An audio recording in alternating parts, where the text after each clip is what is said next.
Hi, everybody. We're getting ready to read chapter 6 today, but first, I just want to say I had a great time at the parade yesterday. I saw a lot of you out there waving, and that was super fun. I hope we can do it again.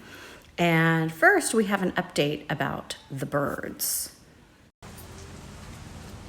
There's Mama Bird in the nest. She's all by herself. So the baby birds are gone, and Mama Bird came back. So I'm thinking maybe she'll be laying some more eggs and maybe we'll have more baby birds, but I will keep you posted. She's too high up to see if there's any eggs in there, so we won't know until we see more babies. And next, let's see what Flapjack is doing. Flapjack, are you ready for a story? Or are you busy cleaning the kitchen? Flapjack is looking for crumbs on the kitchen floor, so he's not in the mood for a story right now. But with me, as always, is Mia, because she doesn't like to move from her cozy little spot right there. And now let's get ready to read chapter 6. And chapter 6 is called Summer Days. The early summer days on a farm are the happiest and fairest days of the year. Lilacs bloom and make the air sweet, and then fade. Apple blossoms come with the lilacs, and the bees visit around among the apple trees. The days grow warm and soft. School ends, and children have time to play and to fish for trouts in the brook. Avery often brought a trout home in his pocket, warm and stiff and ready to be fried for supper. Now that school was over, Fern visited the barn almost every day to sit quietly on her stool. The animals treated her as an equal. The sheep lay calmly at her feet. Around the 1st of July, the workhorses were hitched to the mowing machine, and Mr. Zuckerman climbed into the seat and drove into the field. All morning you could hear the rattle of the machine as it went round and round, while tall grass fell down behind the cutter in long green swathes. Next day, if there was no thunder shower, all hands would help rake and pitch and load, and the hay would be hauled to the barn in the high hay wagon, with Fern and Avery riding at the top of the load. Then the hay would be hoisted, sweet and warm, into the big loft until the whole barn seemed like a wonderful bed of timothy and clover.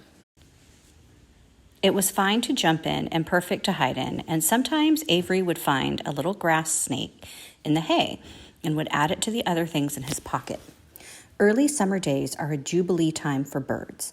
In the fields, around the house, in the barn, in the woods, in the swamp, everywhere.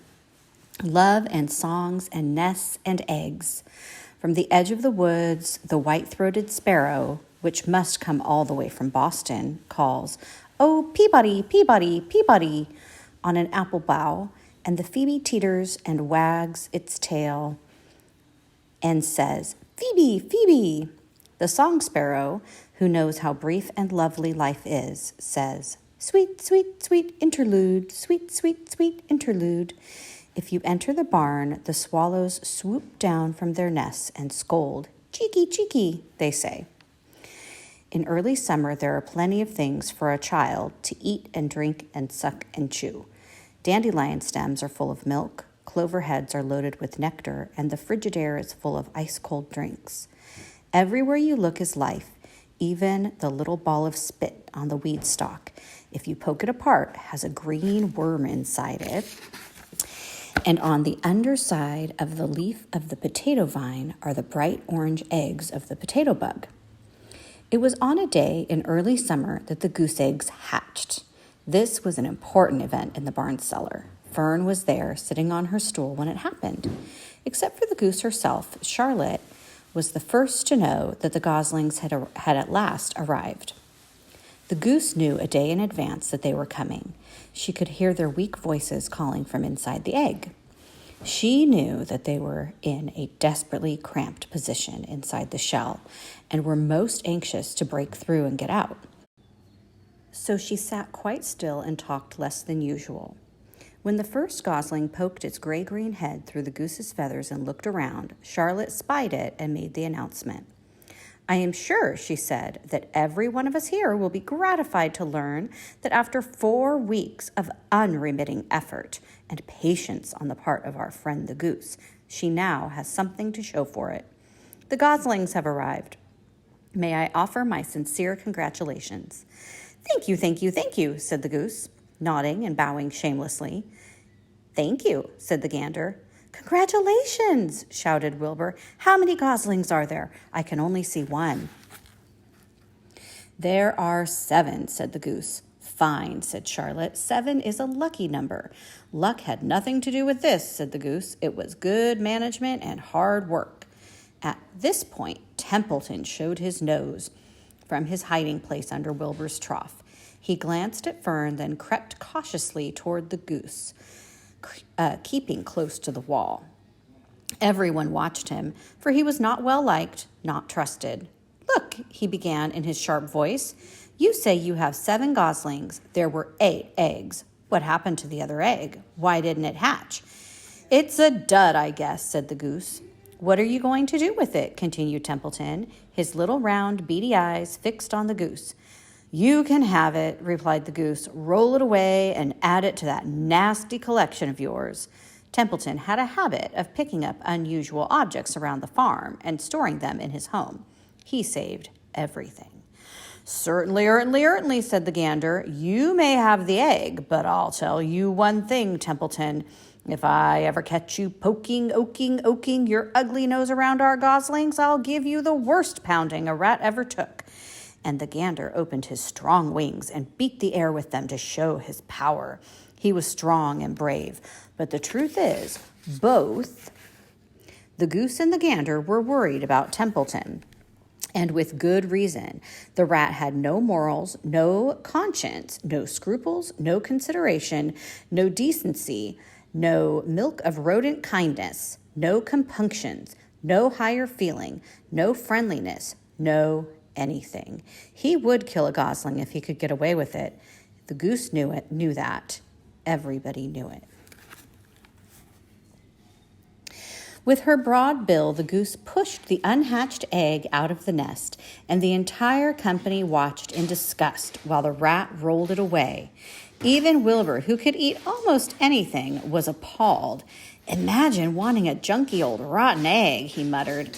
A rat is a rat, said Charlotte. She laughed a tinkling little laugh. But, my friends, if that ancient egg ever breaks, this barn will be untenable. What's that mean? Asked Wilbur. It means nobody will be able to live here on account of the smell. A rotten egg is a regular stink bomb. I won't break it, snarled Templeton. I know what I'm doing. I handle stuff like this all the time. He disappeared into his tunnel, pushing the goose egg in front of him. He pushed and nudged till he succeeded in rolling it to his lair under the trough. That afternoon, when the wind had died down and the barnyard was quiet and warm, the gray goose led her 7 goslings off the nest and out into the world. Mr. Zuckerman spied them when he came with Wilbur's supper. Well, hello there, he said, smiling all over. Let's see. 1, 2, 3, 4, 5, 6, 7. 7 baby geese. Now, isn't that lovely?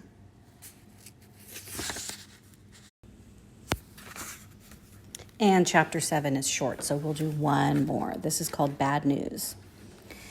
Wilbur liked Charlotte better and better each day. Her campaign against insects seemed sensible and useful.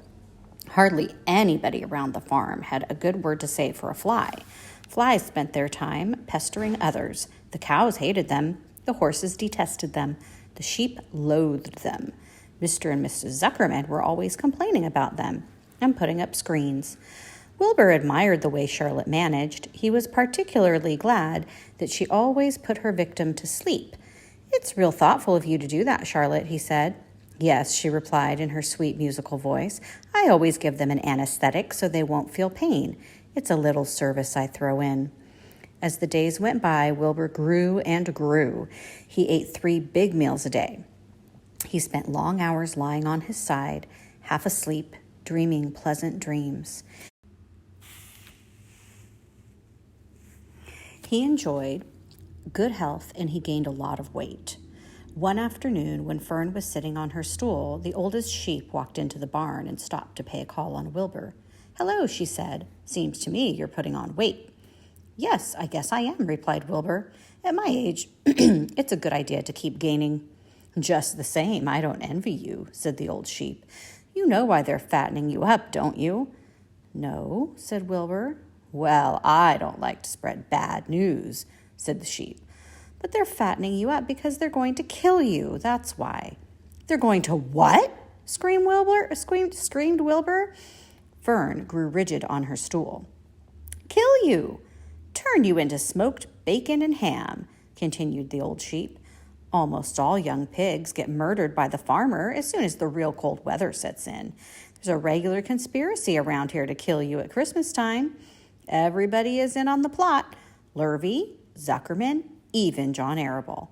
"Mr. Arable?" sobbed Wilbur. "Fern's father?" "Certainly. When a pig is to be butchered, everybody helps. I'm an old sheep, and I see the same thing. Same old business, year after year. Arable arrives with his .22, shoots the—" "Stop!" screamed Wilbur. "I don't want to die. Save me, somebody save me." Fern was just about to jump up when a voice was heard. "Be quiet, Wilbur," said Charlotte, who had been listening to this awful conversation. "I can't be quiet," screamed Wilbur, racing up and down. "I don't want to be killed. I don't want to die. Is it true what the old sheep says, Charlotte? Is it true they're going to kill me when the cold weather comes?" "Well," said the spider, plucking thoughtfully at her web, "the old sheep has been around this barn a long time. She has seen many a spring pig come and go. If she says they plan to kill you, I'm sure it's true. It's also the dirtiest trick I ever heard of. What people don't think of." Wilbur burst into tears. "I don't want to die," he moaned. "I want to stay alive right here in my comfortable manure pile with all my friends. I want to breathe the beautiful air and lie in the beautiful sun." "You're certainly making a beautiful noise," snapped the old sheep. "I don't want to die," screamed Wilbur, throwing himself to the ground. "You shall not die," said Charlotte briskly. "What? Really?" cried Wilbur. "Who's going to save me?" "I am," said Charlotte. "How?" asked Wilbur. "That remains to be seen, but I am going to save you, and I want you to quiet down immediately. You're carrying on in a childish way. Stop your crying. I can't stand hysterics."